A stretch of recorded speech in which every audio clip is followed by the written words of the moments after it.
Hello, in this video I'm going to talk a little bit about the disk method. So the disk method involves two situations, of which one might be that you might have a function, call it y equals f of x, and that you might rotate about the x-axis, and that you're bounded by the points x equals to a and x equals to b. What happens is that you end up generating a solid of revolution about that closed interval. But the question becomes, like, how do you find the volume? Well, accordingly, we're saying that the volume is actually the integral from a to b of pi f of x squared dx. Respectively, the same thing would happen if we were to rotate a function of y with respect to the y-axis. Now, the two things that you should mainly distinguish is that the cross-section is actually vertical for the y equals f of x, and you have that the cross-section is horizontal for x equals to f of y. Now that's where I'll kind of come in terms of that, because say for example that we were to take a cross-section, okay? So if we were to take a cross-section of any portion. Let's try to see if I can get that to be a nice round circle. Now, what happens is that as you rotate this function around the x-axis, you have that there is a radius, okay? Now that radius is pretty much r, but then it becomes a question as to, well, what's the area of a circle? So the area of a circle is pi r squared. And that's exactly what we're getting for the cross-section that's perpendicular to the x-axis. You have that essentially you're creating this little circle or disk of which that you want to just find the volume of it. So what that means is that you have that the r is now a function of x, which this must be greater than or equal to 0.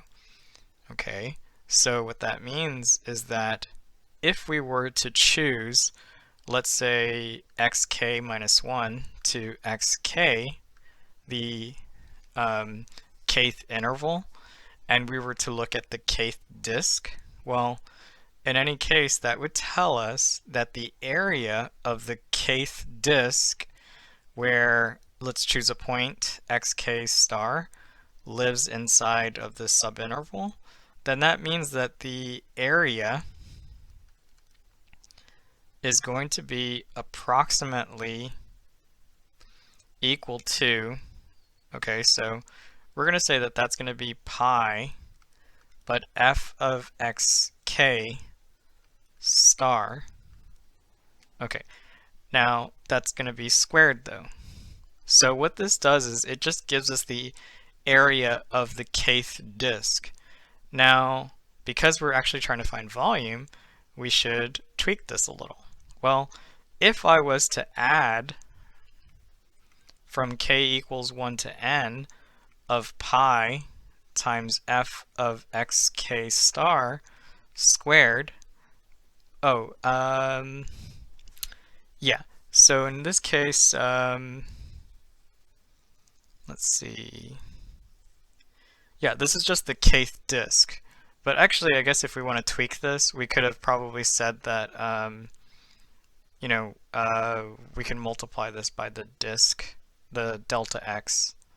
Because actually, yeah, now that I kind of think about it some more, actually, yes, it's actually more 3D, if anything. Because you have that, here's this circle, but you have that there's a disk, okay? So in any case, yeah, we're going to have to multiply that by delta x. Okay, so we multiply this by delta x because, yeah, you want the volume of the kth disk. Okay, yeah. So imagine if that was like xk minus 1, and this is xk right there. And then of course, you have that the radius is f of x k star in any case.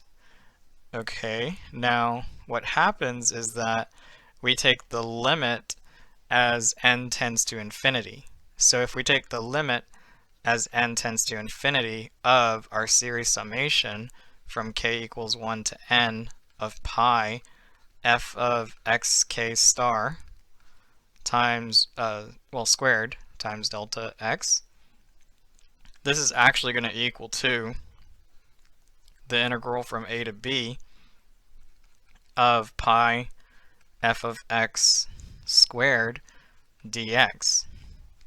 What this tells us is that we have a formula basically for volume.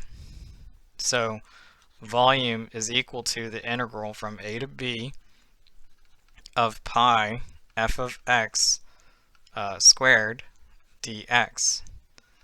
Okay, now of course this is only if f of x is non-negative and also that it's continuous from a to b. Now, what if I was to look at a function, let's see, okay, so what if I was to look at a function like this and I want to rotate this about the x-axis? Well, in any case, this is going to generate kind of like a solid that kind of, let's see,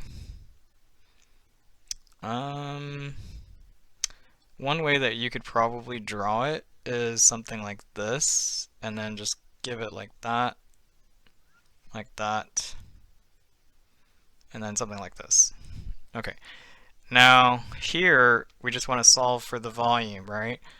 Because if you have that the volume is going to be from 0 to 2, and we know that we multiply this by pi, and then you take your function, which in this case is x plus 1 to the second power dx. So in this case, this would tell you that you just need to integrate.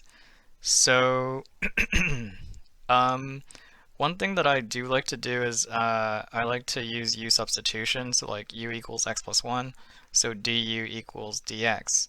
What this does is it tells me that I can then say that the volume is equal to, okay, so at 1 at 0 it's 1, and at 2 it's 3, of which this gives us pi u squared du, and then from there you just apply the anti-power rule.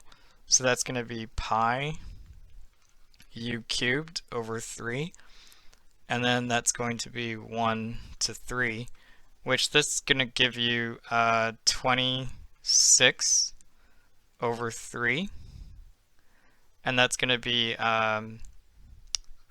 pi. Now this is units cubed, okay? So that's how we would get the volume of this shape, okay? If you would have expanded, you would have gotten the exact same thing, okay? Now, what if we were to try a different example though?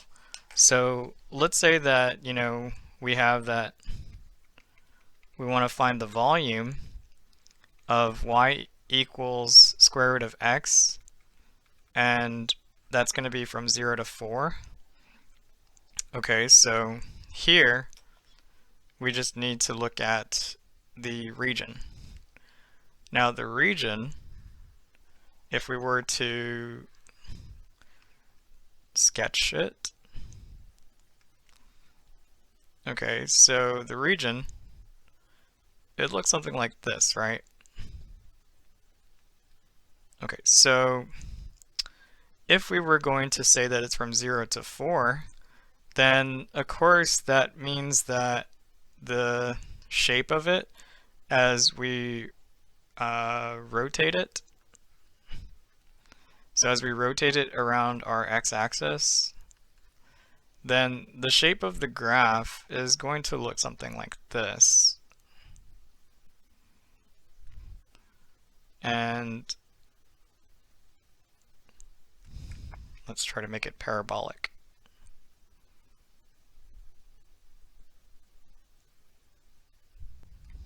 Okay, so we'll generate a solid essentially that looks something like this, of which what do we need to do? Well, we just need to set the volume equal to the integral from 0 to 4 of pi. Now consider this, that if we were to choose a kth rectangle and then rotate it around the x-axis, that would be such that the radius is the square root of x. So here we just need to replace the r with the square root of x, but that's going to be squared, and that's dx. Now here, that gives you the integral from 0 to 4 pi x dx. Now notice that this gives you pi x squared divided by 2, and then from there that gives you that you're only evaluating from 0 to 4. This furthermore gives you the 16 over 2, which is 8. So the answer is 8 pi. Of course, that's going to be 8 pi units cubed. Okay. A better image looks something like this, actually. But, you know, it's a rough sketch in any case, and you have that the volume of this would be 8 pi units cubed. Now, we mentioned that essentially you can also get solids of revolution with respect to the y-axis. So imagine if you did have a function, and then let's say that, yeah, you had a function of which, let's say that it looks something like this. Now, if you were rotating with respect to the y-axis, it's going to be very important whether, you know, are we talking about that the region is bounded by the x-axis or by the y-axis and some vertical line.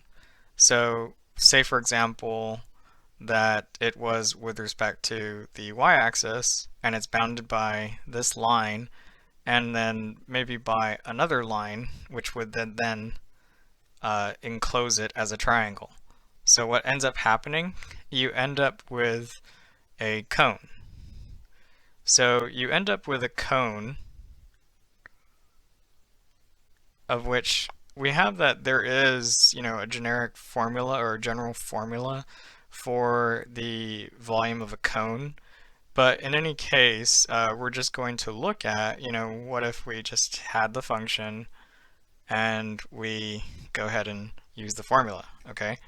So with that, I want to find the volume of the region generated by rotating about the y-axis. So we're just going to use 3y plus x equals to 6, and we're going to use x equals to 0, and we're going to also use y equals to 0. Okay. Now our job is going to be getting this graph. Okay. So getting this graph, we're actually going to notice that it almost looks like the region that I might have mentioned, but check this out. Okay, so we have that it's going to pass through 2, okay, but it's also going to pass through 6. So here we'll just put a 6 there. Now we know that the region is bounded by x equals to 0 and by y equals to 0. So what that means is that the region is actually right here. Okay, so our region, if we were to rotate it about the y-axis, that would look something like this. Okay. So more or less the question is really how can we find this volume? Now because we're rotating about the y-axis, that means that the cross-section is perpendicular to the y-axis. So what that means is that we can find the area of the ith disk or kth disk, but we'll just do it like this, where we say that, okay, we want to find the function of the line with respect to x. So notice that that's going to be x equals to 6 minus 3y. Okay, but that's actually just saying that you just need to, take 6 minus 3y minus 0, and that's our radius function. So we integrate with respect to y from 0 to 2, and then we have that that's going to be 6 minus 3y. That's going to be squared, by the way, multiplied by pi, and then dy. Now, because I kind of enjoy the idea of using, where we just rewrite our integral, I'm going to go about that. So I'm going to say 3 squared times pi, and then I have the integral from 0 to 2. And this is going to be 2 minus y squared dy. I go ahead and I use that u is equal to 2 minus y, so du is equal to negative dy. Of course, that means that negative du is dy. So that means that the integral is actually going to be 9 pi times the integral from, okay, that's going to be 2, but that's going to be 0. That's going to be u squared, but it's going to be negative u squared du. Now, of course, that's a little strange, to be honest. So we go ahead and we switch the limits and make it positive. So 9 pi, and then we have the integral from 0 to 2 of u squared du. Now here, this is where you would say 9 pi multiplied by u cubed over 3 from 0 to 2. So here, notice that that's going to be 3 pi, and that's going to be u cubed from 0 to 2, of which when we compute this is going to give you 24 pi units cubed. And that would be it, okay? So in this case, all that we needed to do was just to rewrite the function in terms of y so that we can get the horizontal.